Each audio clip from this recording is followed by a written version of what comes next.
Good morning student, welcome to online class of biology. आज हम start करने जा रहे हैं सेल के आगे का पार्ट। पिछले लेक्चर में आपने पढ़ा था डिस्कवरी ऑफ सेल, सेल की खोज किसने की थी, लिविंग सेल की खोज किसने की थी, डेड सेल की खोज किसने की थी, लिविंग की डिफाइनिंग प्रॉपर्टी क्या होती थी, लिविंग का कैरेक्टर क्या होता था। आज हम स्टार्ट करने जा रहे हैं, हमने लिविंग पढ़ा था और सेल के बेसिस पर टाइप ऑफ ऑर्गेनिज्म क्या पढ़ेंगे, टाइप ऑफ ऑर्गेनिज्म। ऑर्गेनिज्म कितने तरीके के होते हैं। हमने डिफाइनिंग प्रॉपर्टी में ऑर्गेनिज्म का सेलुलर ऑर्गेनाइजेशन पढ़ा था। हमने कहा था कि वो ऑर्गेनिज्म जिनकी बॉडी सेल की बनी होती है उसको क्या बोलते हो, लिविंग ऑर्गेनिज्म बोलते हैं। तो कहते हैं सेल के बेसिस पर हमको ऑर्गेनिज्म का टाइप बताना है। On the basis of cell number, cell के नंबर के बेसिस पर हमको ऑर्गेनिज्म को डिवाइड करना है।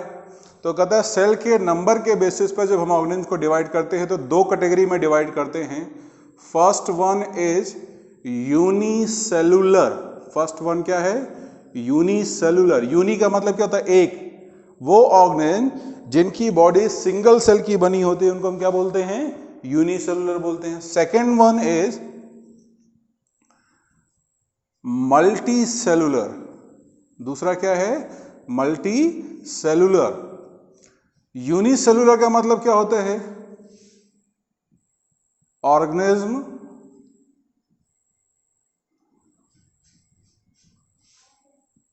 Are made by single cell. Organism कैसा बना होगा, कैसे बना होगा, एक सिंगल सेल से मिलकर के ऑर्गेनिज्म की बॉडी अगर बनती है तो उसको हम क्या बोलते हैं, यूनिसेलुलर। एग्जाम्पल में आपका क्या आएगा, एग्जाम्पल में आपका आएगा बैक्टीरिया। बैक्टीरिया मोस्टली यूनिसेलुलर होते हैं, ठीक है। ईस्ट ले लिया, ईस्ट भी आपका क्या होता है, यूनिसेलुलर। प्रोटोजोन्स जिसमें आपका अमीबा वगैरह आता है, ये सब क्या है, यूनिसेलुलर बॉडी है, ठीक है। मल्टी सेलुलर की बात करते हैं तो कहता है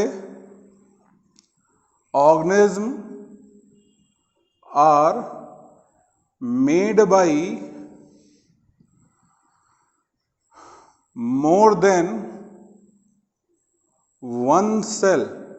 अगर किसी ऑर्गेनिज्म की बॉडी का फॉर्मेशन एक से ज्यादा सेल से मिलकर के बना होगा तब हम उसको क्या बोलेंगे, मल्टी सेलुलर, ठीक है। जितने भी आपके ऑर्गेनिज्म आते हैं, जितने भी आपके मैमल्स वगैरह आते हैं, हम बोलेंगे जितने भी एनिमल्स आते हैं, ठीक है, उनके अंदर जो मैमल्स वगैरह आते हैं वो सब किस में आएंगे, मल्टी सेलुलर ऑर्गेनिज्म में आएंगे, ठीक है। किस में आएंगे, मल्टी सेलुलर ऑर्गेनिज्म में आएंगे, ठीक है। दूसरा हमसे कहता है कि जो ऑर्गेनिज्म यूनिसेलुलर होते हैं, ऐसे ऑर्गेनिज्म जिनकी बॉडी केवल सिंगल सेल से मिलकर के बनी होती है, ये सिंगल सेल बॉडी में सब कुछ करता है, एक्सक्रीशन, डाइजेशन, रेस्पिरेशन, सब कुछ फंक्शन ये कौन करेगा, ये सिंगल सेल करता है। और मल्टी सेलुलर ऑर्गेनिज्म में क्या होता है, अगर एक हायर बॉडी ऑर्गेनाइजेशन है तो उसमें बहुत सारे सेल स्ट्रक्चर होते हैं, आर्गन होते हैं, टिश्यू होते हैं जो अलग अलग बॉडी में फंक्शन परफॉर्म करते हैं। अच्छा, ये तो था आपका सेल के बेसिस पर, सेल के नंबर पर, ठीक है। ऑर्गेनिज्म को हमने डिवाइड किया।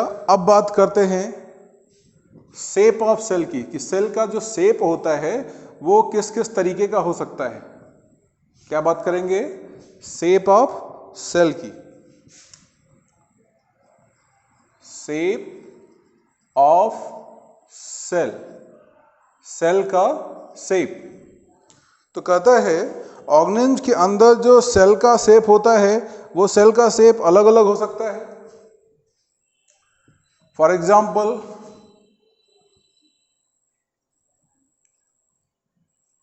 क्यूबॉइडल। क्यूबॉइडल का मतलब होता है क्यूब लाइक, ठीक है। दूसरा पॉलीगोनल, ठीक। तीसरा राउंड शेप, ठीक है। ऐसे बहुत सारे शेप आते हैं आपके सेल के जिनके बारे में हमसे पूछा जाता है कि सेल का जो शेप होता है वो शेप कैसा होता है, और बॉडी के कौन कौन से पार्ट होते हैं जिनमें ये सेल के शेप ऐसे होते हैं। जैसे मान लिया आपसे बात किया cuboidal cell, cube like, cube देखा है ना, क्यूब के जैसा जो सेल पाया जाता है वो पाया जाता है आपका जर्म सेल में, जर्म सेल। अब ये जर्म सेल क्या है, हमारे बॉडी के वो सेल जो रिप्रोडक्शन में पार्टिसिपेट कर सकते हैं या गैमीट का फॉर्मेशन करते हैं, उसको हम क्या बोलते हैं, जर्म सेल बोलते हैं। पॉलीगोनल शेप जो होता है वो लीवर सेल होता है। लीवर का जो सेल होता है उसका शेप कैसा होता है, पॉलीगोनल, कुछ इस तरीके से, ठीक है, कुछ इस तरीके से इसका शेप होता है। किसका, लीवर का। राउंडेड शेप सेल जो होता है वो आपका होता है फैट सेल का। हमारी बॉडी में जो फैट सेल होते हैं उन फैट सेल का जो शेप होता है वो कैसा होता है, राउंडेड होता है। आप बैक्टीरिया पढ़ोगे तो उसमें आपका स्पाइरल शेप आता है, ठीक है, कामा शेप आता है, ठीक, राउंडेड शेप आता है, रॉड शेप आता है, तो अलग अलग शेप आते हैं। तो हमसे सेल के शेप पूछे जाते हैं। ये मैंने 3 आपको इस वजह से लिया है क्योंकि सबसे ज़्यादा बोर्ड वगैरह में, 10th वगैरह में इनसे रिलेटेड क्वेश्चन पूछे जाते हैं कि लीवर सेल का शेप कैसा होता है, फैट सेल का शेप कैसा होता है और जर्म सेल का शेप कैसा होता है। तो इस वजह से मैंने आपको यहाँ पर लिख दिया। अच्छा, अब हम इसी में बात करेंगे कुछ कॉमन पॉइंट की जो हमसे पूछे जाते हैं। सबसे पहले तो चीज पूछी जाती है longest cell in human body. हमारी बॉडी के अंदर सबसे लंबी, ना कि लार्जेस्ट, लॉन्गेस्ट, ठीक है, हमारी बॉडी में सबसे लंबी सेल कौन सी है, तो क्या बोलोगे, नर्व सेल। हमारी बॉडी में जो नर्व सेल होता है वो सबसे लंबा सेल होता है, ठीक है। दूसरा हमसे पूछा जाए largest cell in human body, सबसे बड़ा सेल ह्यूमन बॉडी में कौन सा होता है, तो आप बोलोगे एग सेल। फीमेल की बॉडी में जो एग बनते हैं वो बॉडी का सबसे बड़ा सेल होता है। अच्छा, अगर पूछ ले smallest cell in human body, हमारी बॉडी में सबसे छोटा सेल कौन सा होता है, तब क्या बोलोगे, स्पर्म। बॉडी में मेल के अंदर जो स्पर्म सेल बनते हैं वो क्या है, हमारी बॉडी के अंदर सबसे छोटे सेल होते हैं, ठीक है ना। दूसरा, अगर इसी में हमसे पूछ ले लार्जेस्ट सेल, तब क्या बोलोगे, लार्जेस्ट सेल जो होता है एग ऑफ ऑस्ट्रिच।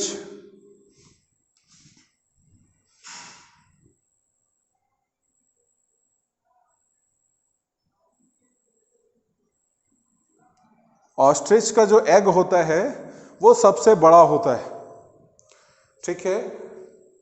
दूसरा, अगर हमसे पूछे लार्जेस्ट प्लांट सेल, ये तो लार्जेस्ट एनिमल सेल हो गया। लार्जेस्ट प्लांट सेल, तो एक ग्रीन एल्गी होती है, ग्रीन एल्गी होती है जिसको हम बोलते हैं एसिटाबुलेरिया। एसिटाबुलेरिया एक ग्रीन एल्गी है जो सबसे बड़ा प्लांट सेल होता है। सबसे बड़ा क्या होता है, प्लांट सेल होता है। तो ये कुछ कॉमन चीजें हैं, सेल से रिलेटेड हैं, ठीक है। याद आ गया तो मैंने कहा आपको बता दूं, इसको आप नोट कर लीजिए।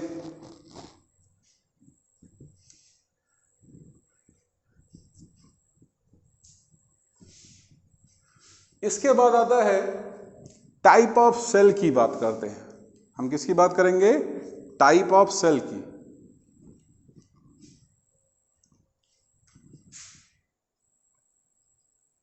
टाइप ऑफ सेल की, ठीक है। हमसे कहता है सेल हमारे पास दो तरीके के होते हैं, एक होता है आपका प्रो कैरियोटिक सेल, क्या होगा, प्रो कैरियोटिक सेल, और दूसरा जो आपका होता है वो यू कैरियोटिक सेल। दो तरीके के सेल होंगे, एक प्रो कैरियोटिक सेल, एक यू कैरियोटिक सेल। मैं स्ट्रक्चर बनाता हूं। हमारे पास ये एक सेल है प्रोकैरियोट, ये इसका क्या है, ये इसका न्यूक्लियस है, ठीक। इस न्यूक्लियस के ऊपर यहां पर प्रोकैरियोट में न्यूक्लियर मेम्ब्रेन नहीं पाई जाती। ये एक दूसरा यूकैरियोटिक सेल है, ये इसका क्या है, ये इसका न्यूक्लियस है। यहां पर न्यूक्लियस के ऊपर इस तरीके से एक मेम्ब्रेन पाई जाती है जिसको हम बोलते हैं न्यूक्लियर मेम्ब्रेन। क्या बोलते हैं, न्यूक्लियर मेम्ब्रेन। हमको डिफरेंस लिखना है, तो फर्स्ट डिफरेंस क्या हो गया, न्यूक्लियर मेम्ब्रेन अब्सेंट। प्रोकैरियोट में न्यूक्लियस की जो बाउंड्री होती है वो बाउंड्री प्रोकैरियोट में नहीं पाई जाती। जब हम यूकैरियोट में देखते हैं तो यूकैरियोट में न्यूक्लियस की बाउंड्री पाई जाती है। तो पहला डिफरेंस हो गया न्यूक्लियर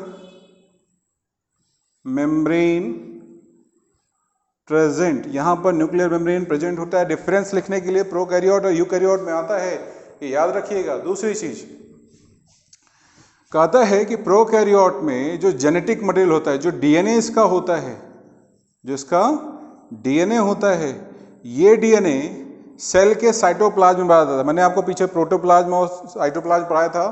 न्यूक्लियस के बाहर का जो कंटेंट होता है उसको साइटोप्लाज्म बोलते हैं। तो कहता है कि साइटोप्लाज्म में एक सर्टेन रीजन में प्रोकैरियोट में डीएनए पाया जाता है और उस रीजन को हम बोलते हैं न्यूक्लियाइड। क्या बोलते हैं, न्यूक्लियाइड, ठीक है। तो दूसरा आपका डिफरेंस हो गया डीएनए या ब्रैकेट में genetic material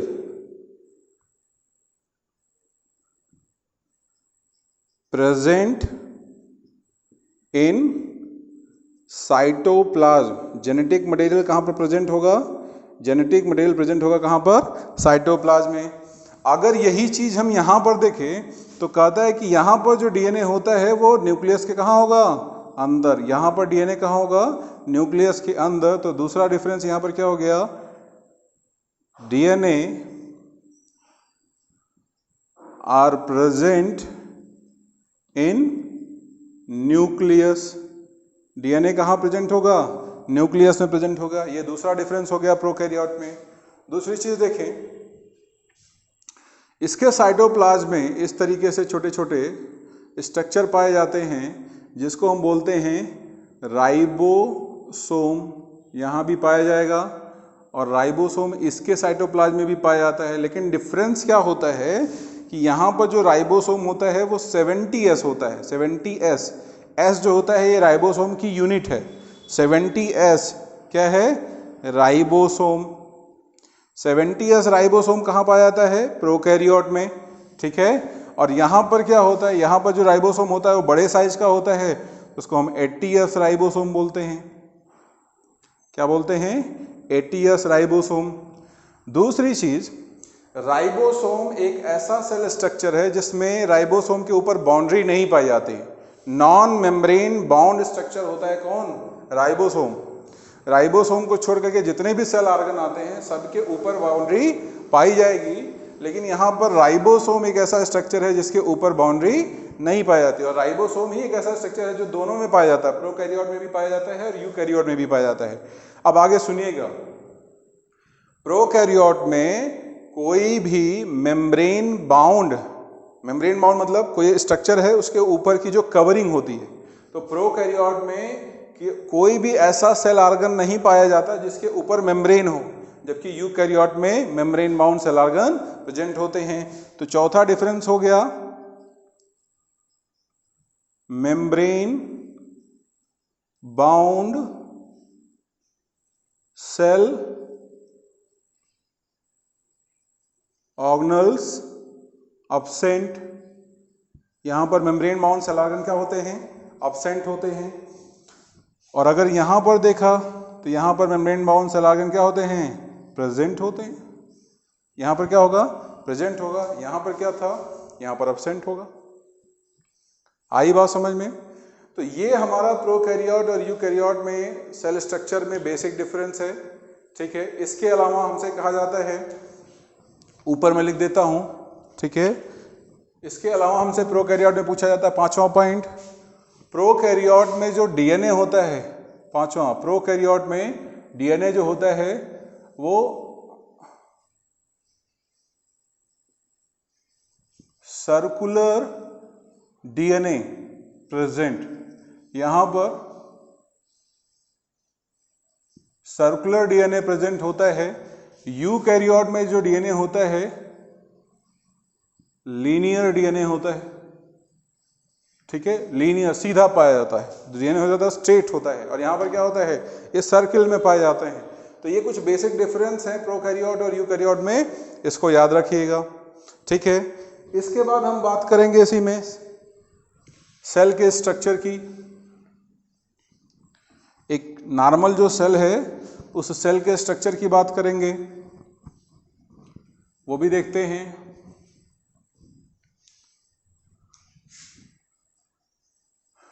structure of cell, जरा देखिए,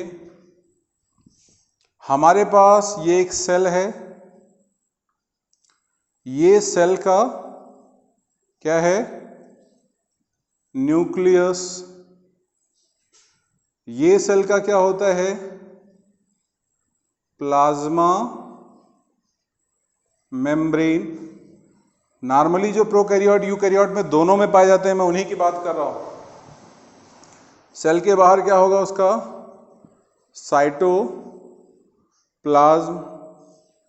अगर प्लांट सेल है तो प्लाज्मा मेम्ब्रेन के ऊपर एक मेम्ब्रेन पाई जाएगी, जिसको हम क्या बोलते हैं? Cell wall. ये सेल वॉल किस में प्रेजेंट होगी? प्लांट में। एनिमल में सेल वॉल क्या होती है? अब्सेंट होती है। तो इसको आप याद रखिएगा। ठीक है। हमसे पूछा जाएगा कि सेल में, सेल के स्ट्रक्चर में कौन कौन से कंपोनेंट, ये तो सेल का स्ट्रक्चर हो गया, और सेल के स्ट्रक्चर में हम क्या पढ़ रहे हैं? Component of cell. सेल के कंपोनेंट, सेल के कौन कौन से कंपोनेंट हो सकते हैं? तो पहला कंपोनेंट क्या हो गया? Plasma membrane. दूसरा कंपोनेंट क्या हो गया? न्यूक्लियस। थर्ड कंपोनेंट क्या हो गया? साइटोप्लाज्म। ये तीन ऐसे कंपोनेंट होते हैं, किसी भी सेल में प्रेजेंट होते हैं। बिना इन तीन कंपोनेंट के किसी सेल का फॉर्मेशन पॉसिबल नहीं होता। दूसरा हमसे कहा किया जाता है कि चाहे प्लांट सेल हो चाहे एनिमल सेल हो, जो पहला कंपोनेंट है क्या? Plasma membrane. ये सेमी परमिएबल होती है। सेमी परमिएबल, प्लाज्मा मेम्ब्रेन का जो नेचर होता है वो कैसा होता है? Semi permeable. अब ये सेमी परमिएबल क्या होता है? जैसे समझिए, मान लीजिए मैंने एक बीकर लिया, और इस बीकर में मैंने इस तरफ, ये ए साइड हो गया, ये बी साइड हो गया, मैंने ए साइड वाटर प्लस शुगर का सॉल्यूशन ले लिया। अब जो ये शुगर था, चीनी के जो दाने हैं, कुछ दाने बड़े हैं और कुछ दाने छोटे हैं। जो अच्छा, ये जो मेम्ब्रेन है दोनों बीकर के बीच में, ये आपका कैसा है? ये सेमी परमिएबल मेम्ब्रेन है। हमने ए तरफ सॉल्यूशन को भर दिया, बी तरफ खाली रख दिया। तो होता क्या है? कहता है अगर वाटर और शुगर का हमने क्या बनाया? हमने बनाया सॉल्यूशन। क्या बनाया? सॉल्यूशन। इस सॉल्यूशन में सॉल्वेंट कौन है? यहां पर सॉल्वेंट है आपका वाटर, प्लस सॉल्यूट कौन है? सॉल्यूट है आपका शुगर। क्या है? शुगर। कहता है सेमी परमेबल मेम्ब्रेन में इधर से इधर वाटर मूव करेगा और तब तक मूव करेगा जब तक दोनों तरफ का वाटर क्या ना हो जाए, बराबर ना हो जाए। ए चैम्बर से बी चैम्बर में वाटर का मूवमेंट तब तक होगा जब तक दोनों तरफ वाटर का जो इक्विलिब्रियम है वो क्या हो जाए, बराबर ना हो जाए। दूसरा, यहां से ए चैम्बर से बी चैम्बर में सल्यूट का भी मूवमेंट होता है, लेकिन सेलेक्टेड सल्यूट का। कैसा? सेलेक्टेड सल्यूट का। जिन सल्यूट का साइज बहुत छोटा होता है वही सल्यूट चैम्बर ए से चैम्बर बी में मूव करते हैं। कहने का मतलब सेमी परमिएबल मेम्ब्रेन वो मेम्ब्रेन होती है जो सॉल्वेंट के साथ कुछ सेलेक्टेड सल्यूट को जाने देती है। क्या मैंने आपसे बोला? सेमी परमिएबल मेम्ब्रेन वो मेम्ब्रेन होती है जो सॉल्वेंट के